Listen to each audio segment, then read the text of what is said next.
Jeff, it's good to chat again, man. How are you doing?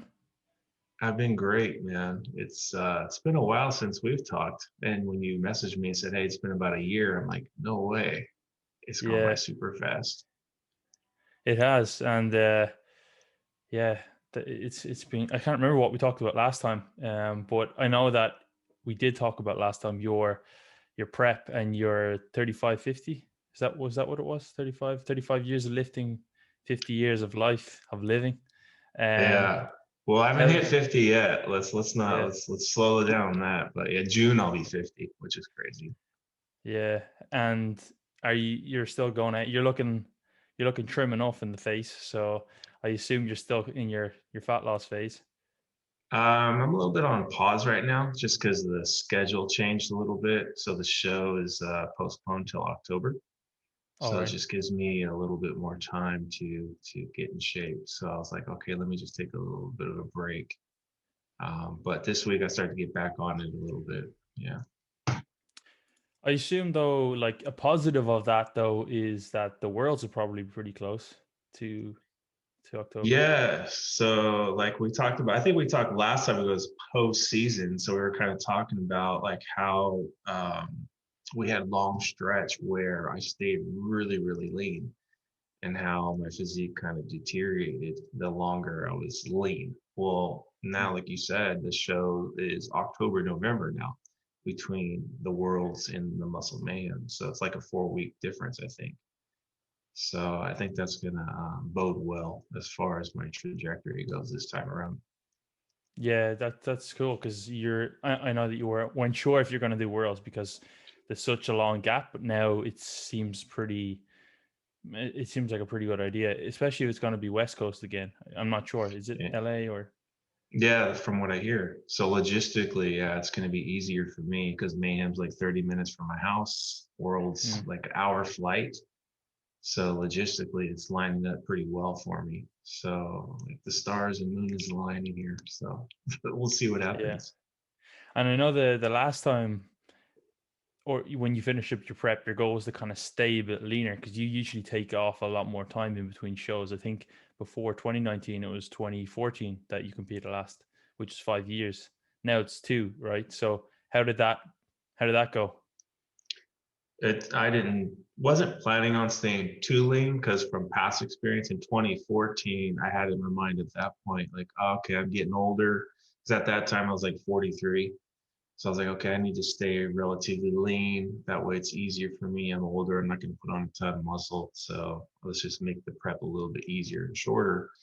Well, I was hanging out about 10 pounds over stage weight and everything just felt labored. Like I was food focused, training was hard, recovery wasn't all that great. I was picking up aches and pains and just personal life, like just the quality of life wasn't all that great just because I was kind of refraining from the social things. I remember we went on a cruise to Mexico. It was a 5 day cruise. And the first 3, 4 days, I would go to the buffet line and I'm like picking out like lean meats and like keep sticking to fruits and salads and I just remember the fourth day into it, I'm like, what am I doing?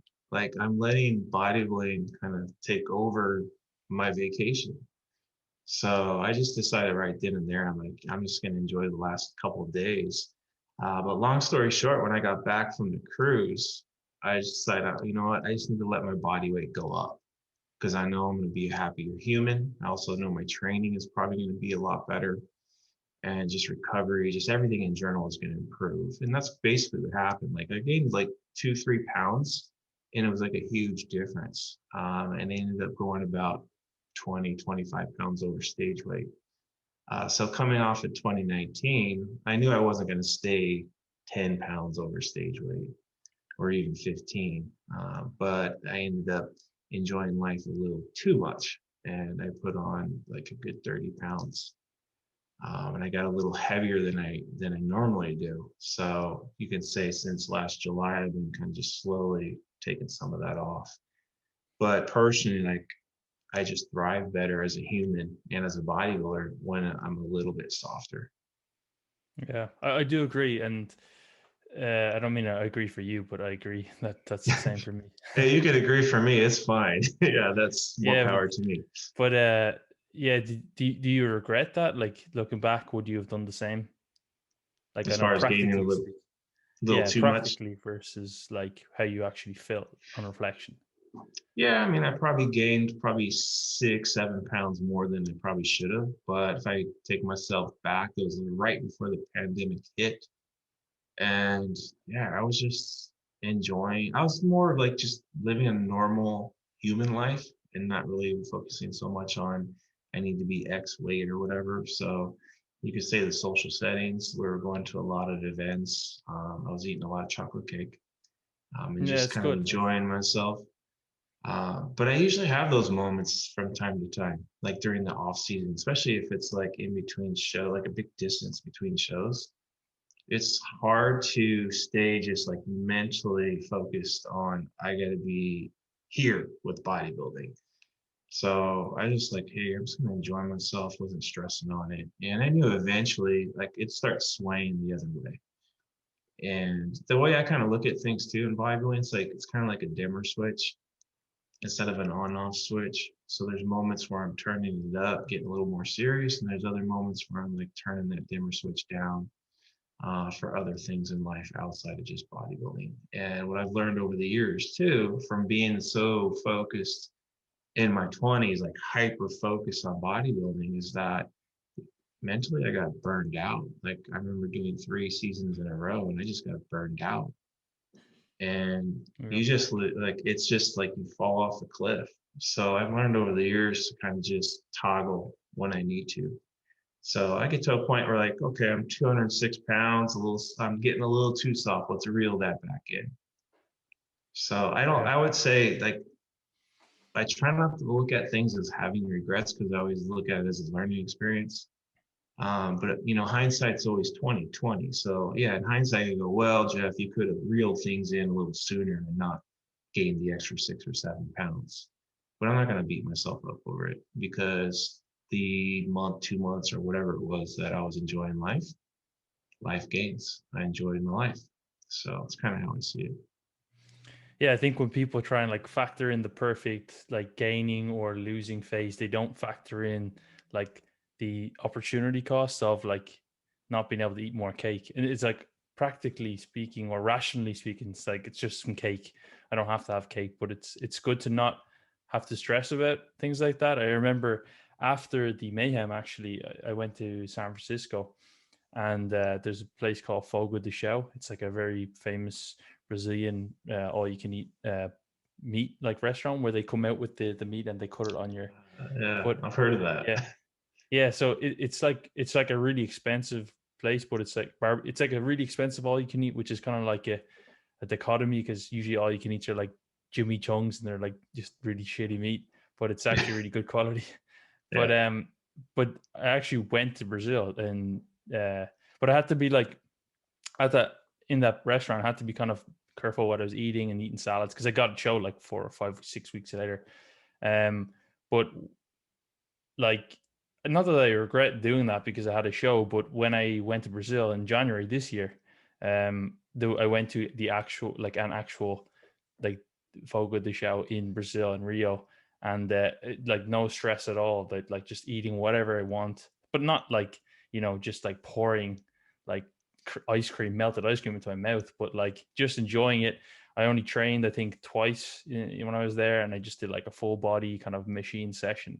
I didn't stress too much about it, but I think like you, that dimmer switch, it allows me then to kind of turn the dimmer back up when I need to, and keeps me in it longer. And ultimately, those who are in it longer are gonna progress the best. It's not many who can keep it full throttle for 20, 30, 40 years. That's just it. Like the lens I look through now is because I've been doing this for so long. I realize like, okay, progress doesn't have to happen like right now. And we're not robots. We're not always going to be on point with everything. There's going to be times where you're obviously more on point. There's other times you're not. But it's those times when you're not, like how you wrap your mind around that. Like when Yeah. we're younger and we're very eager, then we get a little insecure if we're not, let's say, on point. especially because at that point, like you think when you can probably attest to this, when you're first starting out or you're a little more intermediate, you're looking externally as to what I should be doing. Like I got to look at the research, or or hey, my coach is telling me this, or wherever you're looking for your information, that's how you're viewing if you're actually being successful or not, or if you're doing things right or wrong. And to me, it's like once you get in the trenches more and more and more, you should start to venture yourself away from those external sources and starting to look more internal.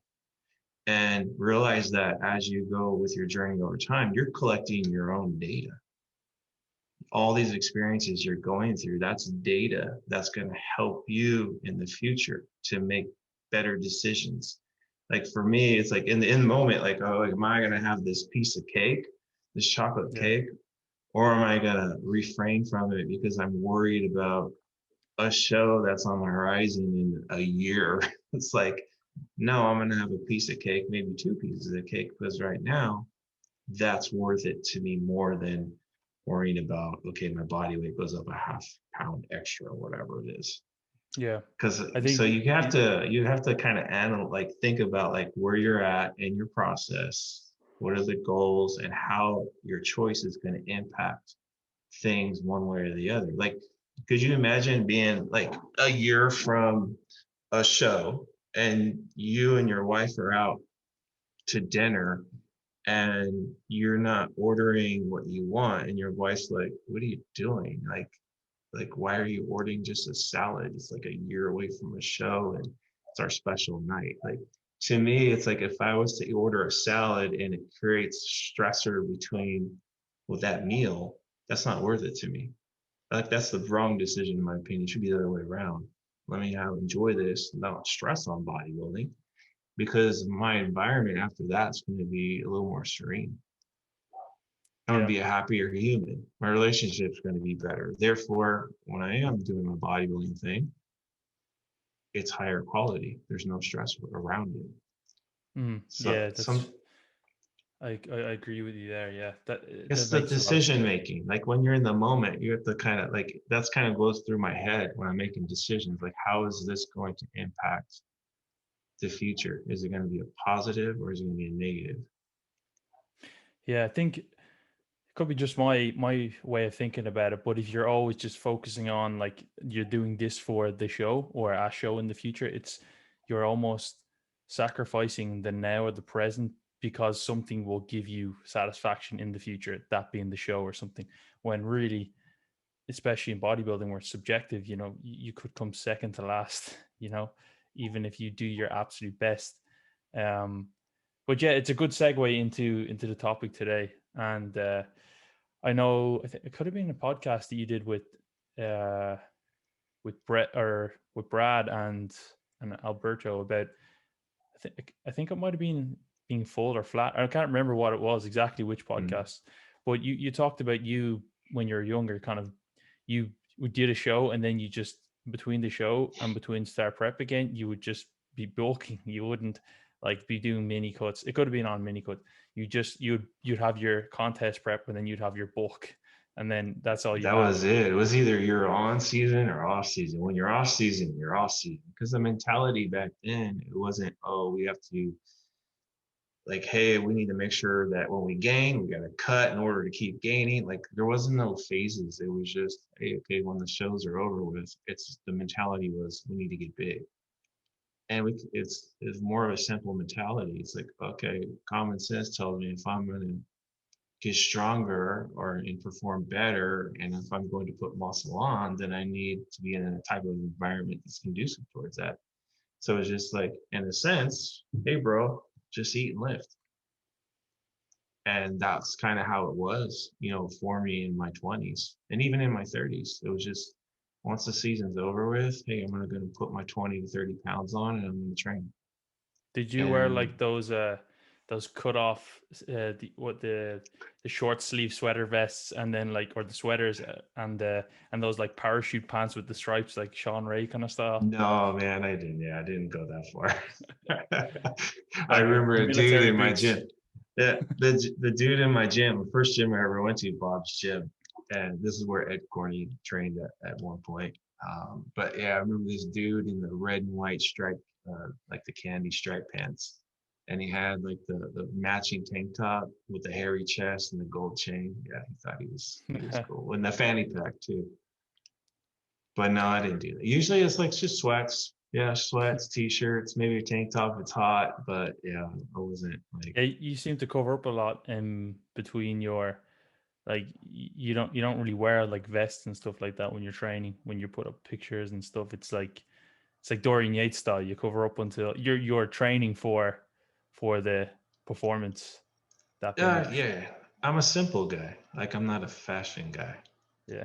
Like I don't need to wear Gymshark or anything when I'm training or look fancy. That's just like I got my Walmart sweats. Sometimes I'll throw pajamas on. Like I don't feel like that's the beauty of the home gym, right? You can train whatever you want. But yeah, I just never been flashy in that way. Mm. Um, So like one thing that I've noticed with some clients that because I'm like when we started working together, I think it would have been 2014. We chatted. That was like 7 years ago. So I was 22. So now I'm like getting older.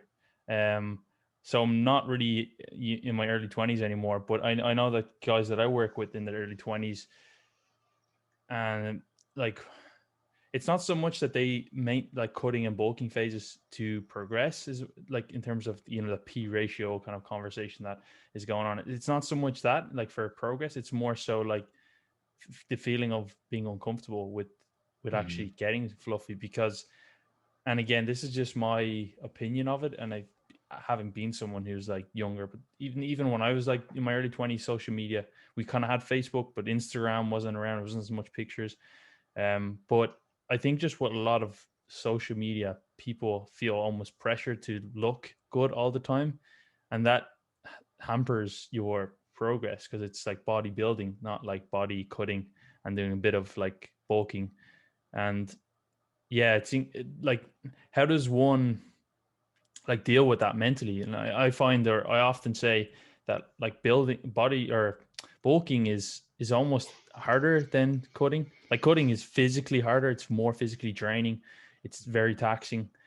But it, there's another challenge with being in an off season, especially when you're younger and more impressionable, and you want to stay lean and you want to look like the Gymshark athletes that you're following, but you feel skinny, so you know that you have to kind of get up there. How do you personally deal with that? And maybe it doesn't affect you, but how do you advise people, or what advice would you have? I mean, I'm human, so I mean, everybody has insecurity. Yeah. Like we're in a sport of it's bodybuilding. Like it's about making your body look better. So, I mean, I don't care who you are. If you're involved in the sport, there's always going to be some type of insecurity when you're not looking your best. And naturally, when you're off season, that's not when you look your best. It's actually when you look your worst. So sometimes it's hard to deal with mentally. Even for myself, there's times where I feel like, oh man, I'm just like eating too much cake at 206 pounds. Like shit, I'm soft. So instead of stressing on it more and like looking at myself all the time in the mirror or training in tank tops or whatever, I'm like, I just put a hoodie on and train. And like you said earlier, I focus on performance because that's what's going to actually improve your physique as far as the big picture, the long run. Especially if we're talking about competitive bodybuilders, the goal is to get better every time you get on stage. But if you're basically staying lean all the time, and like again, when you're lean, you're gonna be a little more food focused, not as energetic. Performance probably isn't going to be where it needs to be. Recovery is harder to come by. So if you think about the environment you're in when you're a little fluffy, there's available energy on your body. Obviously, because you're heavier, you're eating more to maintain that weight. So your environment for good energy, good performance, good recovery. Maybe you're a little more pliable in the weight room because you have a little bit of layer of fluff there. It's just a better environment to improve your physique from a whole, but it's a hard sell. It's a hard sell. Like if you're on, if like especially if you're a coach or someone like that, hey, look at me, I'm soft. Like no one, like, it's not a sexy sell. But people get caught up with, like you said, I want to look good now in the moment, and I want people to see this or whatever. I need to get the likes or generate business or whatever. It does shortchange that big picture perspective as far as like making your physique better as a whole. Because the thing is, it's just, again, it's a hard sell. Like when you're 15 to 20% body fat, it's not going to be your best look. But I mean, you've done this for a while now. You know, like 15 to 20%, you're going to feel and perform a lot better than when you're like closer to 10%. Yeah, yeah, true. I mean, it was definitely, and I think you probably worked on it with me when I was younger, about these kind of insecurities. Not that I don't have them now, like you said, but they were just more elevated. Um, and wanting to like be better now. Like I always wanted to be either bulking or cutting, never just just relaxing a bit and just not thinking about what's the next thing we're gonna do. But for me, after the last prep, we pretty much went into lockdown, and I was like, it was Christmas time as well afterwards, and like enjoyed some food, put on some fat, and started to feel a bit more normal. And I just like I didn't really take as much photos. It's difficult to transition from like you're taking photos like every day almost, then going to like, okay, that's the end of the season. Now let's just, you know, yeah, of course we can reverse like there's an ideal reverse, but like it's not always gonna happen after a really long prep where you're like, okay, now it's another like methodic reverse for 3 more months till we work food up. It's just like, Yeah. nah, let's just enjoy yourself. And then I remember it was like February, so it was like maybe 3 months after the worlds. I just said, let's throw on the posing trunks to see how I look, to give myself a bit of a laugh, at that Yeah. stage where I hadn't fully regained on my muscle, but I gained like fat, so I was just look completely worse. But I How'd thought it it'd make be you funny. feel? How'd it make you feel? I was looking back now at the photos because I actually looked at them yesterday. That's over a year ago. I was like, actually, Yeah. I wasn't too bad, but at the time I was like, holy crap, I am a Yeah. fat shit. But I think for me, it's like what works for me is that because I know that like progress is going to take a long time, and like you said, this is what you probably told me, is like focusing on the other things rather than just how you look day to day, because you are going to progressively look worse for the most part month to month. Like focusing on performance, That, how you feel, your energy. And I yeah. started playing basketball. I hadn't played basketball in like, I don't know, maybe 8 years. And I used to play like at a really high level. And I just, I'm going to start playing basketball. It might not be like optimal for bodybuilding, but it's going to help me mentally to like move away from that mindset so Yeah. that I can come back stronger in 2 more years to prep again, or 3 years, whatever it'll be. Yeah, it's the thing when you're dieting down for a show or you're just cutting in general, like you're getting like more of an instant gratification because you're seeing change fast. Whereas the off season, like you said, you look worse before you actually start to look better. And that phase where you look worse, that's probably where you're doing your best work. Because again, you're in a well-fed state and your training is going to be really good, but mentally we get insecure or whatever because we don't like what we're seeing. And that's where you get the people who basically say, oh, I got to cut now.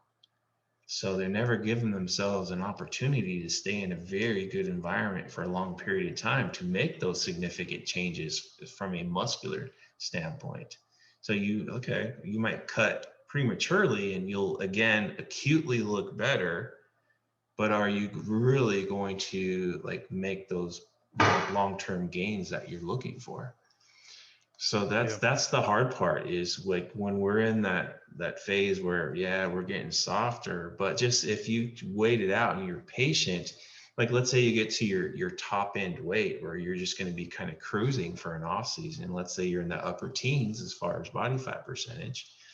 The longer you stay there, chances are you're probably going to make it look a little bit better over time, because if you're doing things right, you're going to be putting some muscle on. So the body fat percentage might look the same a year later, but if you put on a kilo, 2 kilos of muscle, you're going to look significantly better.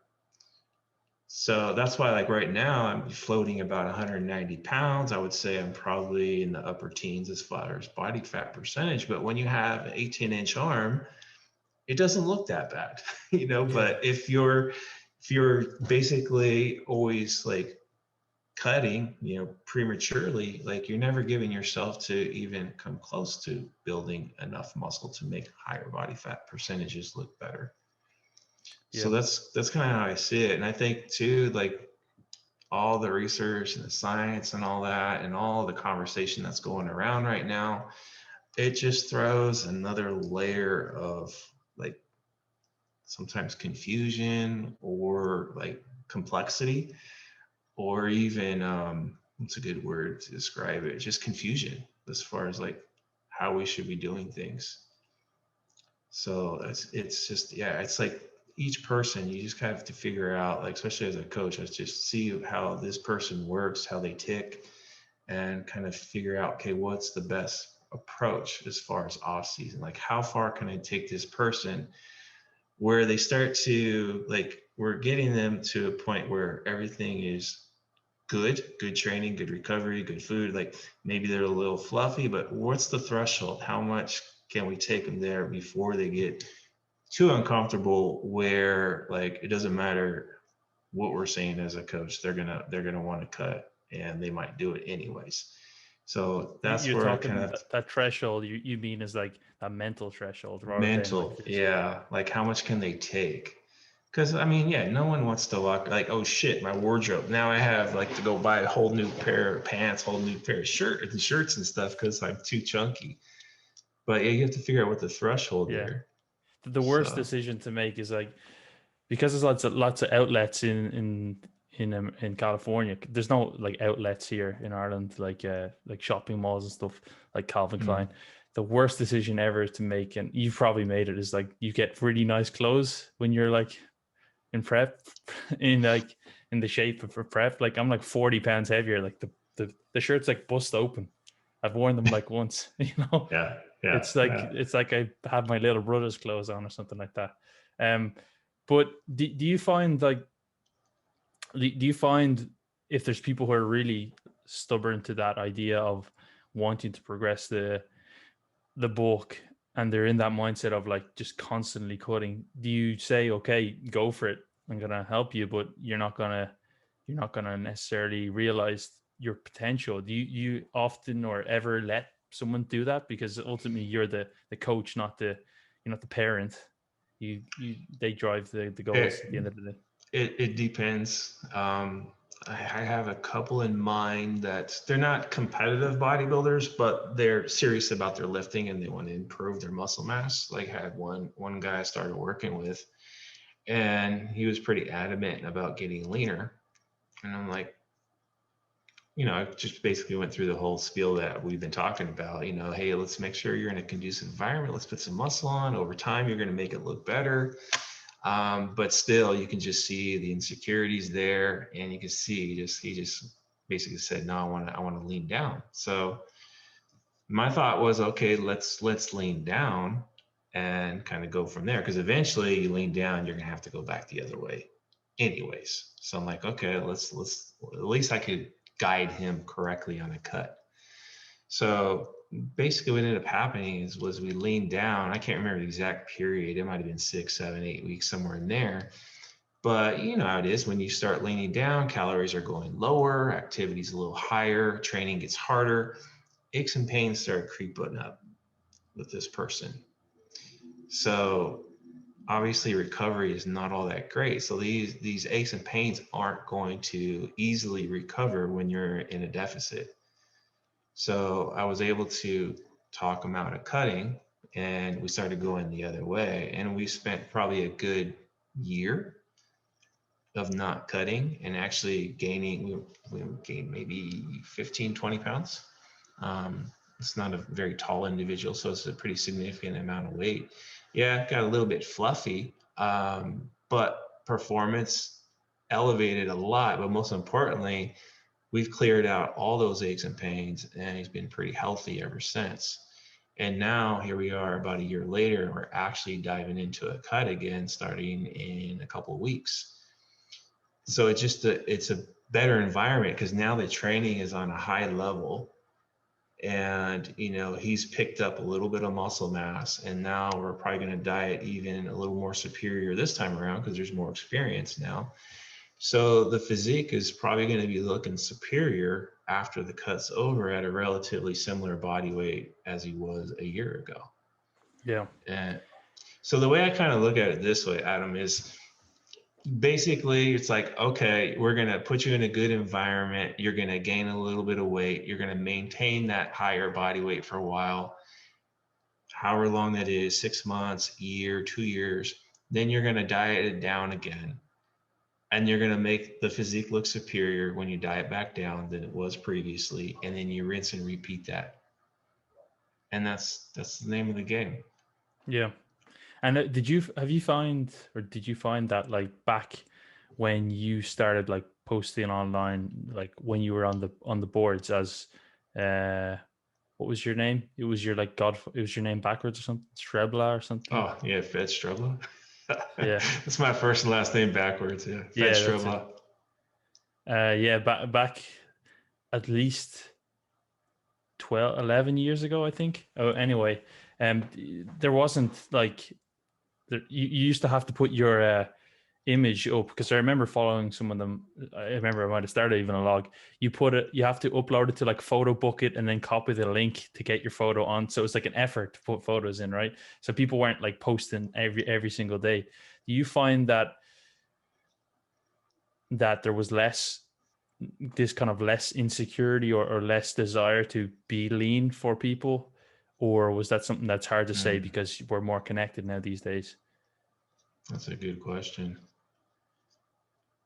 Well, so for me, it's easier to kind of compare pre-internet to now. Yeah. Because I remember back, like I said, no one cared about being lean in the off season back then. It was more about, hey, we're gonna lift heavy ass weight and we're gonna get stronger and we're just gonna eat and get big. So I remember just like the gym setting, like there was a few, local bodybuilders in the gym. We were covered up because back then it was stay covered up. I'm gonna show you what I have, but I'm gonna show you on stage. So it wasn't like you would unveil your work at the shows. It wasn't like now where it's like you post up every single workout. So I think when you think at like the business side of it too, like fitness is boomed as far as a business. So I think that's played a huge role in it too. So Yeah. it's just, yeah, but I think, yeah, it's different. It's different eras. It's interesting to me how things have shifted. Mm. And like, what was your longest bulk? Because I know when you were younger, you competed a lot more frequently. So before you did your first show, what was your, or after you did your first show, I should say, what was your like longest bulking period in Well, between back shows? then I didn't know about like extended off seasons. Like it didn't dawn on us like, hey, if we take 2 or 3 years, we're going to make more progress with our physiques. So it Yeah. was compete next year, compete again, next year, compete again. I did that 3 years in a row. So looking in hindsight, that was a huge mistake. So like, back then, it was more like, okay, I'm 3 or 4 months I'm prepping, and the rest is just like gain weight and eat and try to get bigger. Then I think it was 96, yeah, 96, 97. I didn't compete for a couple of years. But I was doing other things. I was playing a lot of basketball and tennis. So I can say like in this era now where we know a lot more about extended off season, things like that. Yeah, I usually take like 2 to 3 years in between. But now that I'm pushing 50 years old, like extended off seasons don't mean a whole lot for me because I'm not going to be putting on too much more muscle at this point. But yeah, so Yeah. it's One thing that like always I suppose like the science and stuff doesn't really seem to support it, but like the likes of like Alberto, and I've seen it loads of times with others. It's like they've done like a very long like bulk where they've got absolutely huge, like very pretty fat as well. And it's like they've done Mhm. that at least once. And I'm wondering, it's like when Alberto did it, he put like a big dent in his physique with like when he was, I don't know what age he was, but he transformed his physique. And that's why I asked, had you any kind of really long off seasons where you gained like 50 pounds? No, not 50 pounds. I think the heaviest I've ever been in my life was 212, but I didn't hold that for very long. Um, but yeah, usually like my off seasons, I'm going to be anywhere between 190 to 205. And I would say 200 is more like that's where my body likes to gravitate on its own. So whether I'm very meticulous with tracking, like tracking my way up to 200, or I'm looser, my body's just going to go there regardless. And this is the thing I think about accruing our muscle mass, right? Like whether we do things perfect or let's say inconsistent, like we always at some point you're going to get to this point here, right? So whether Alberto gained 50 pounds in that one massive bulking year he had, or he's like, hey, let me just span this out over 2 or 3 years, like he's probably inevitably going to get to the same point regardless. Yeah. I think if we're all consistent with training for the most part, and we're fairly consistent with nutrition, in the end, I think we all kind of get to where we're going to go. Just some people do it faster, some people do it slower. Yeah. Yeah. So would you still think for like let's say even say younger athletes that are competing, do you still recommend an extended off season, or like would you recommend if you want to get as big as you can, you bulk as long as you can? I would say you want to stay away from a deficit. The longer, like again, if you're trying to make money, you're going to save more money than you spend it. So bulking and cutting, bulking, saving money, cutting, spending it. That's kind of how I see it. So if you want to put more size on, then spend more time saving your money. Yeah. and I and think you I think what's confusing with like right now in the era is like we gotta bulk for 3 months, then we gotta cut, then we gotta or bulk for 6 months, then we gotta cut. Like we always think this cutting, this is starting to become like it's like an essential thing we have to do is to cut in order to keep gaining. yeah, it doesn't I it don't I doesn't don't know if I don't think I buy that personally. yeah, well, you're spending your money, right? So um Well, there's so many layers to that. Like there's yeah, so much context. Like each individual's, different. Like you might have an athlete that is like super robotic, right? And they're low stress and they can think bodybuilding 24/7. They don't have a girlfriend or whatever, or boyfriend. Like they can just do whatever they want. No worries, no bills, no nothing. Stress free. It's like, okay, maybe you can follow the science to a T, and maybe you're gonna maximize your potential faster than someone else who has a little more stresses in life to deal with. That's okay. But for the most of us, I would say, 9 times out of 10, we're dealing with a lot of context, a lot of human element. So again, I think the science is great. It's helped us to shape the way our approach in general, but at times it can also kind of be counterproductive for some people just because they get too caught up into it to where they think they have to optimize it and it ends up being stressful as far as yeah, trying to do that. So that's kind of like that's what I deal with a lot as a coach is trying to find out what's going to be very practical for somebody and learning how each person kind of ticks. yeah, that's true. And like even even me, I'm working with an athlete. It's not bodybuilding related, but he's trying to build muscle. He's actually a Paralympian going to the Olympics. And because I'm doing my master's at the moment, so like there's a lot more to sports nutrition than bodybuilding. um but like his meal plan is like he's eating some biscuits and like some yogurts, and that's like it's not the science, like that would be, that's terrible. But like for him, he's in college, and he forgets to eat breakfast most days, and he's like, that's a stress for him, is try to eat food. But I do agree completely. Like, when, like for me, when I'm in like a stressful phase, I certainly don't want to be cutting. It's going to add stress. And I think that's probably something that you've taught me as well. Is just, make sure you're just enjoying it. You're not putting extra stress on yourself for the sake of it. And it wouldn't even make sense if you're trying to get leaner to bulk if you're already in a stressed state. You want to make sure that you're in a positive energy balance, and training and everything is going well. I think people don't take into account like the life stuff as much as they should, like how much of a demand that can be. Like even in a well-fed state, let's say, you're trying to push training volume up, but let's say you have a lot of stress going on in life. Like just that stress can really impact things. Especially I've gone into training sessions where like, man, I just have my mind on what's going on, as far as home life. And man, those training sessions can just be like, you ever go on a training session where you're like, this sucks. Like you Yeah. just, cause your mind is somewhere else. So when I think of like training programming, like I take that into account too. Like it's not always about do more, do more, do more. Like it's like you have to pick your spots. Like to me, I kind of look at training as like a boxer, right?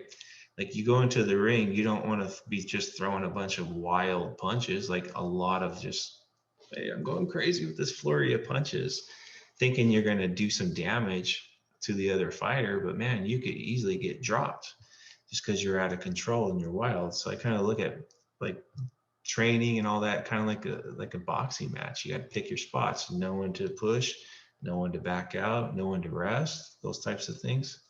And I guess what's interesting too for me is like my journey, like the last 5, 6 years, I've changed my mindset more to like common sense supply and demand type principle mindset, looking at it more from the athlete perspective, like actually like performance perspective and recovery.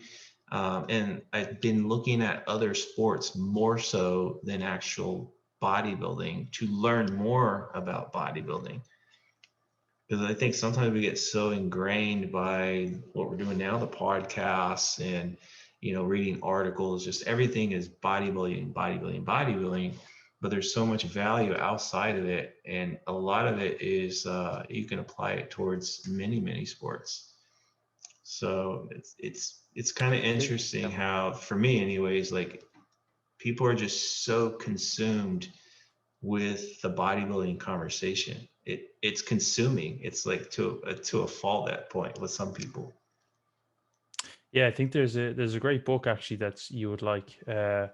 It's called Range by David Epstein. It got released about last year. It's about like how generalists triumph, and I think in a specialist world, I think that was called. It's like it's talking about like it's not necessarily those who are the best, like Roger Federer or Tiger Woods, who are made to play golf or tennis from the age of 3. It's perhaps people who have like different perspectives from different sports or areas. Like in companies, when people hire people, you don't necessarily always hire someone from that field. It's like, let's get an Mm-hmm. outside perspective and see, oh Yeah. wow, they're looking through this through a different lens. Yeah. And it's like something that you can't even see yourself because you're so just focused on what's in You're front of you. tunnel visioned. Yeah. Yeah. Like what you mentioned, Roger Federer. Like that's one of my examples. Like when I watch him play tennis, I'm like, look how hard he serves, but yet look how accurate he is at putting this little tiny ball inside this box. Like how is he generating that much power in putting the ball right where it needs to go? Like there's so much technique and skill there, and a lot of mental poise and skill there as well. And I'm like, okay, I want to mimic that when I train. But when we're like so tunnel visioned on the bodybuilding side of things, all we're seeing is like, okay, this person said I need this much volume, or this Yeah. person said I need to do this or this and that. But it's that, like if you look again, looking at it from an athletic perspective, it kind of makes sense. Like, okay, I'm trying to move this weight from point A to point B. I want to make it look like a Roger Federer serve, because I know if I'm that accurate with that much power, then I'm probably going to get a lot more out of myself by doing that. Exactly, yeah. And I think like I can't remember what I was listening to about baseball players that often have like a really strong throw, but they have it like a really poor form, or I don't know how, but they have a weird biomechanics. Like they get Yeah, a lot of form, but they don't last very long because they're yeah. just doing it all wrong. But They, they're playing hard. They're really fast. They throw a really quick fastball. That's what it's called. But they don't yeah. last very long. I don't know baseball. I went to one game and I thought it was really boring. But Fastball, curveballs, yeah, yeah, sliders, yeah, yeah, yeah. But yeah, if you have bad mechanics, then man, you're just going to really put a lot of wear and tear on your joints. yeah, I use baseball players as an analogy too with training, because a lot of times, like again, it goes back to the volume thing. Like everybody wants to do more and more and more, but if as far as baseball, if you're a starting pitcher, you're pitching, 5, 6, 7, 8, 9 innings a game. They don't put their starting pitchers in every game. They have a rotation. It's usually like a 4 or 5 man rotation. So they pitch every fourth or fifth game, because otherwise their arm would be shot. Like you have to have that recovery to have the same velocity and the same accuracy with your pitches. So it's the same thing with training. Like if you're doing too much, you're starting to break yourself down. You start to lose velocity. You lose performance. So that's why I try to like make sure that the amount of volume I'm doing or the dose I'm doing is the right amount, so that way I can recover from it. So it's again, I look outside of just like the bodybuilding. I'd rather watch like sporting events or listen to like sport podcasts and things like that to learn even more about how I can be better as a performance athlete. That's going to help my bodybuilding side of things. yeah. I think you just watch Roger Federer because you admire his hair. I love his hair. That's because I don't have hair. I used to like Andre Agassi though when he played, because he Oh yeah, looked like you me. He kind was of look bald. like him actually. Yeah. That's people used to tell me that I go play on tennis courts. Like, you look like Andre Agassi. So if I could play like him, man, I'd be pretty well off. There's actually a really funny kind of thing going on Twitter with Tony Hawk. You know Tony Hawk? The skateboarder. Yeah, yeah. Because he's like a hard to recognize person.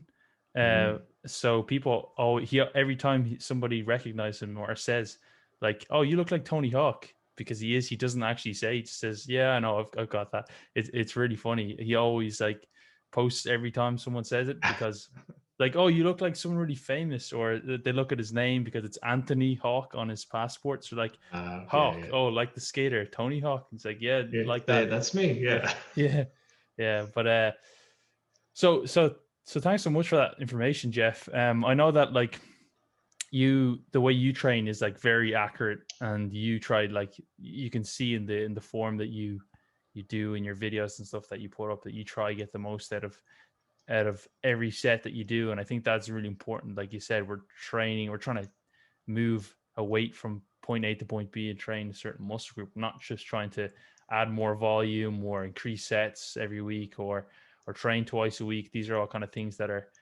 I wouldn't say they're new, but they're definitely kind of popular in the bodybuilding science at the moment. Um, well, as far as your prep goes this year, then how far into it are you at? We didn't really chat much about that, and like, are you below 200 now? Are you far away Mm-hmm. from stage weight? I'm like 20 pounds over. So I've been hovering about 190 since the beginning of the year, and that's just because I learned the show dates are pushed back. So I'm like, okay, I can Yeah, just kind of pull back.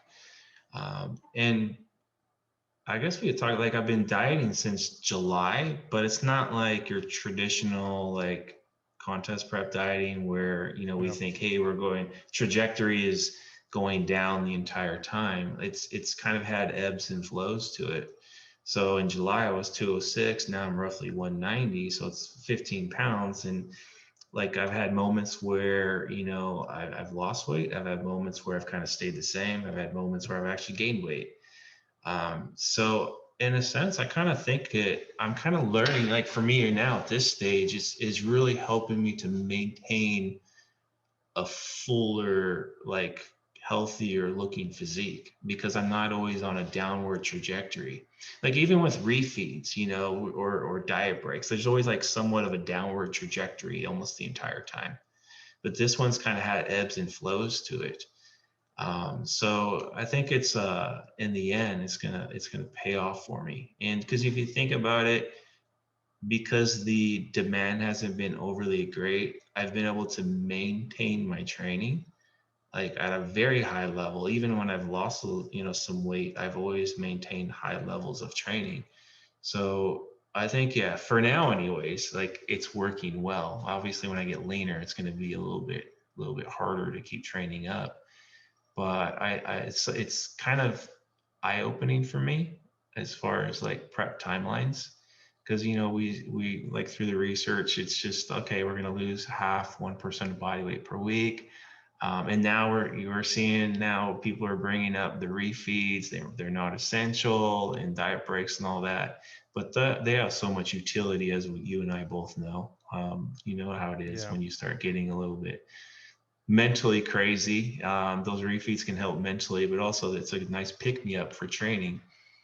But yeah, this kind of has me kind of thinking about maybe different ways to prep people outside of just your traditional, hey, we need 6 months and we're just going to make the trajectory downwards.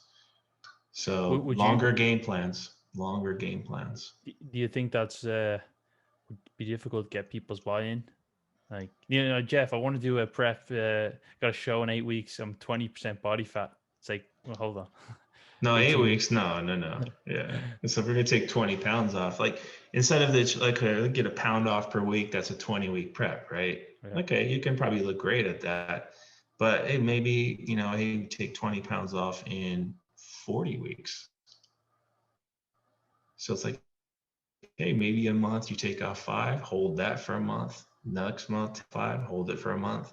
Because you think about it, even if you take 5 off, right? Like you think overall demand goes up a little bit, you just took 5 pounds off, you're in a little bit of a deficit there. Obviously, calories are lower, so you're probably feeling a little bit of fatigue from that. But if you go maintenance for a month, you hold that, what's going to end up happening is you're going to regain a little bit of fullness. Training might pick up a little bit. Recovery will be picking up. You get a little bit of a mental break. Maybe socially, it's like, oh, okay, I can actually maybe enjoy a little bit more here and there. And then, okay, the next month, let me take 5 more off. And then you Yeah. just kind of rinse and repeat that. I think just that it's for me, that's where I've learned the most about myself is like out actually going outside the box and trying things, trial and error. Like I remember in 2011, this was kind of well, I would say refeeds were around, but I was taking these large refeeds. Like I'm talking like 900,000 grams of carbs. And this was when I was in a little bit more of a leaner state. And I remember Eric and Alberta like stop. They were like, stop doing that. You're gonna slow your progress down and things like that. And I just kept telling them, well, I keep dropping a pound. Why am I gonna stop? Like every week I'm still losing a pound. Why am I gonna do that? Because the extra food was like the next day or two I was energized, training picked up, everything just picked up, and I still got at the end of the prep, still got to where I wanted to go. So it kind of was like, okay, the larger refeeds work for me under this context. And then 2014, it was like, okay, let me experiment with the 2 refeeds a week and do this, we'll start doing that. And again, it worked well. And also with the training too, like like high intensity, low volume, like I experimented with that. And that's kind of an outlier type thing. So it's just, I think sometimes, again, we get in this bubble, like the science research bubble or whatever camp you're kind of gravitating towards to get your information. You're getting in this bubble and you're not giving yourself a chance to possibly learn more about yourself. So that's something that I'm not afraid to do, is to get outside of the box and just experiment with things. And Whether it that's works, doesn't work, you yeah, you learn more. yeah. It seems to have paid off, right? Yeah. So now here I am, like, okay, I'm doing this unorthodox prep where it's like kind of like dimmer switch, toggling up and down. But we'll see in the end how it ends up. Like you always have to wait till the final product, right? That's where you kind of know your answers. So I was gonna say at the end of this, like right now, I'm thinking about experimenting one step further and not tracking, like putting stuff in a spreadsheet. Just hey, I'm just not gonna put things in a spreadsheet and just finish the prep out. Using a little bit more intuitiveness and auto regulation. And the reason I might do that is just because I'm so experienced. Like obviously, I wouldn't want someone who's in their first or second prep to do that. But to me, I want to just see, hey, everything I've learned over the last 35 years, can I just auto regulate it and be intuitive with it? Would you do that right until the end? Good question. I haven't thought that far out in front, but I don't see why not. I mean, because my daily flow, like the way I do things, like I'm always eating 4 meals per day. I typically train on the same days. I usually do the cardio at the same time. It's very automatic. So unless all of a sudden like my day to day is really shifting, I can consistent with things. I think it's probably very doable. Yeah. Well, Jeff, thanks so much, man, for coming on. It's been a pleasure to chat to you again after a full year. Hopefully, it's not going to be another year before we chat again. I really wanted to get over and see you at the Mayhem, but I can't leave my country without being fined at the moment, at least. Anyway, well, maybe it'll be different in October. Yeah, that would be nice to see you again. But I mean, worst case scenario, man, maybe they do live stream. Yeah, I'll definitely be watching if I can see it. But thanks once again, man. All right, take care of yourself. Thanks for having me.